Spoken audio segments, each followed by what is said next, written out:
Motor sumuong oh. Kakayanin kayo ni bossing. Tinulak na siya oh. Okay, ito po yung ating update sa may mismong pagbabalaman ng Quirino Station dito sa may Quirino. At kung saan makikita nyo po mga kababayan na ito po yung sitwasyon dito.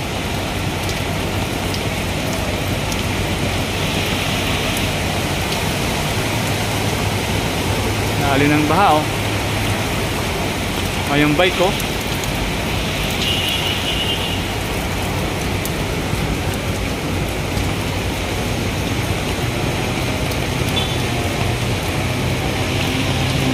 Motor sumuong oh.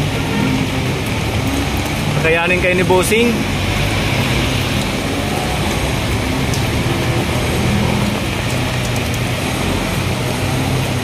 Mataas pa rin po ang tubig ba dito mga kababayan. Ay kakayanin kaya ng motor. Mukhang maano yung makina niya oh. Oh, hirap na oh.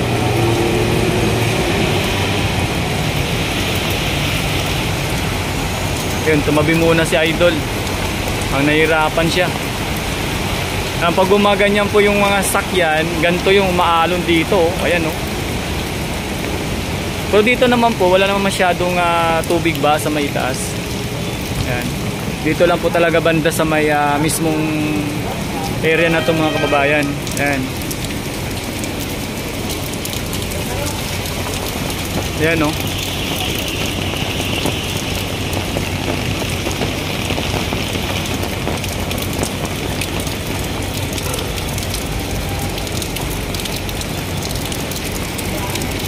Medyo tumila na po medyo hindi na po magkaano kalakas yung ulan mga kababayan ko no? Medyo tumila-tila na. Pero mapapansin po natin yung epekto niya no. Sa tuloy-tuloy na pagbuhos ng ulan, makikita po natin na may kataasan pa rin po yung tubig ba dito sa part na to mga kababayan ko. Ayan, parang tuluyan na nga pong bumigay yung yung motor. O kasi kanina parang pihit na pihit yung makina niya eh. Ayan, pinicturean na niya oh. Para siguro sa kumbaga reporting niya. Oh. Hirap pag ganitong talagang maulan. Mahirap pong sitwasyon mga kabayan ko, kaya ingat-ingat po tayong lahat no. Kung saan man po tayo pupunta or ano man po yung ating gagawin, lalo pa ba may trabaho pa rin po tayo, ingat-ingat lang po tayo.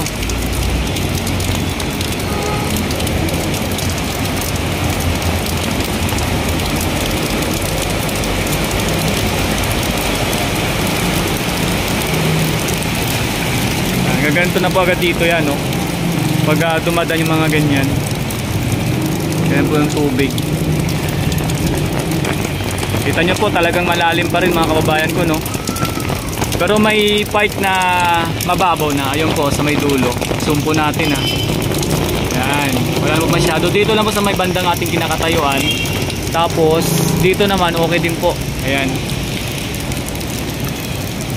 Dito wala alos. Dito lang talaga. At yung si bossing mukhang tuluyan na nga pong tumirik yung kanyang daladalang motor. Kasi kanina napansin po natin na na hirasama sa makina niya eh. Buti natin mapapandar pa niya. Yan, tingnan natin kung mapapandar pa niya. Ayun, gumana na. O, ayan o.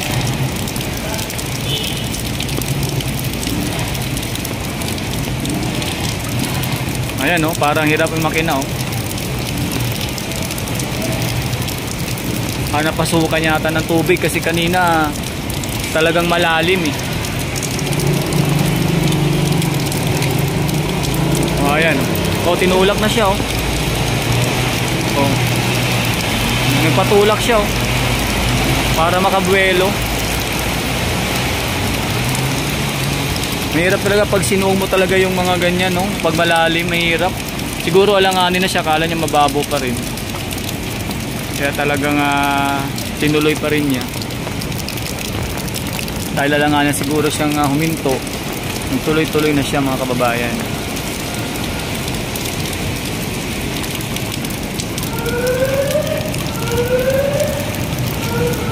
So So yan po, bali ito po yung ating pinapakitang update or sitwasyon dito nga po sa may Quirino. At kung saan makikita nyo po talagang medyo may kalaliman pa rin yung tubig baha dito sa oras na ito. At kung saan pag lumakad ka naman ng medyo bandang gitna ay wala na po pati na po dito, no? Dito lang po talaga banda sa ating kinakatayuan na medyo malalim po yung tubig baha. Ayan. At pag yung mga sakyan or kahit anumang mga ano dyan, mga motor na napapadaan dito, nakikita po natin na talagang sa may bandang gitna ay medyo malalim. At pag sila nga po yung umuusad, nakikita po natin dito yung parang maalo na po, no, hanggang dito.